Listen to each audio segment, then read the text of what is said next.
Korupsi sudah bukan menjadi tindak kejahatan yang langka lagi. Di negara manapun, pasti banyak tikus pemakan uang rakyat yang merasa santai dan pasang muka tembok dengan kejahatannya.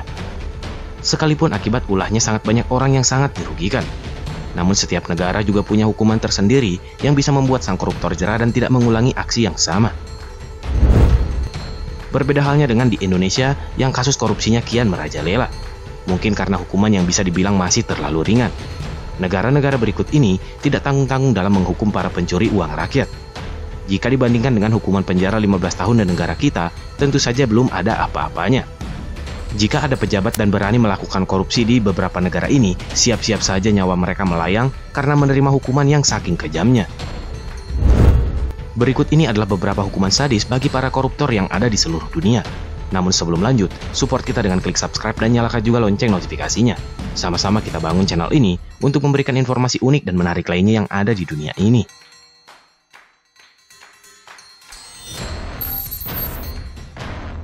Rodrigo Duterte adalah politikus sekaligus pengacara yang terpilih menjadi presiden Filipina sejak Juni tahun 2016 lalu. Sebelum menjadi presiden, dia juga menjadi wali kota terlama di Davao dan tercatat ia sudah mengabdi selama 7 periode atau sekitar 22 tahun. Duterte memang tak segan menetapkan hukuman yang dinilai kejam atas setiap kejahatan di Filipina, salah satunya adalah hukuman terhadap para koruptor. Belum genap 2 tahun menduduki kursi presiden, Duterte telah tercatat pernah menjatuhkan koruptor dari atas helikopter. Hal tersebut juga berlaku untuk kasus penculikan.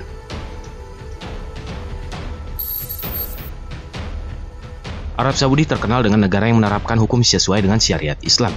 Seperti contohnya, pelaku pencurian akan dihukum dengan potong tangannya. Walaupun statusnya sama-sama mengambil tanpa izin, koruptor tergolong tindakan kriminal lebih dari sekedar mencuri.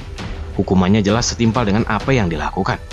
Pemerintah Arab Saudi menerapkan kisas atau hukum pancung bagi setiap pejabat yang berani mengambil uang negara. Memang hukuman ini terdengar kejam dan kurang manusiawi. Tetapi terbukti hukum pancung ini memberikan efek jera bagi para pejabat yang ingin melakukan korupsi.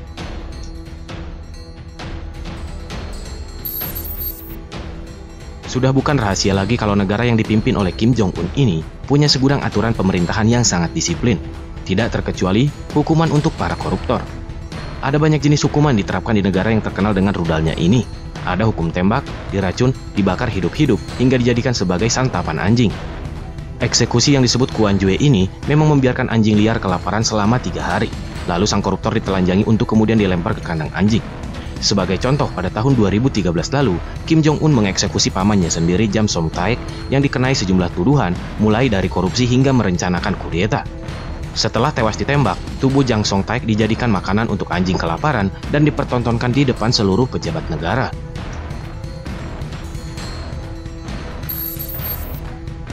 Sejak Xi Jinping menjadi presiden Cina di tahun 2013 yang lalu, hukuman mati diberlakukan untuk semua pelaku korupsi tanpa terkecuali. Tak peduli apakah dia petugas biasa ataukah pejabat tinggi, jika tertangkap korupsi, maka konsekuensinya adalah nyawa. Sejak saat itu, ribuan orang sudah menjalani eksekusi yang beragam bentuknya. Mulai dari ditembak di tempat khusus, hingga ditembak di depan umum, dan sudah ada peti khusus untuk mereka. Liu Zizun, mantan menteri perkeretapian, termasuk yang dieksekusi mati karena kasus korupsi dan suap. Sementara Zhou Yongkang, mantan pejabat tinggi negara, kini mendekam di penjara untuk menghabiskan sisa hidupnya. Pemerintah Cina berkeyakinan hanyalah hukuman terberat seperti eksekusi mati dan penjara seumur hidup yang bisa membuat koruptor itu jera.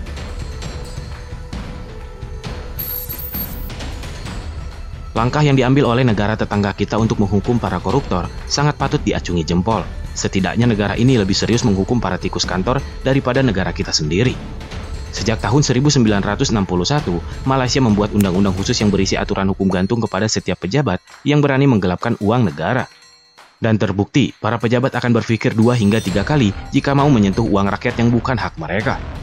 Kalau dibandingkan dengan hukuman gantung ini, berbeda jauh dengan hukuman yang ada di negara tercinta kita ini, di mana sang koruptor yang statusnya tahanan bisa melancong kemana-mana dan hanya dimasukkan ke dalam bui selama belasan tahun.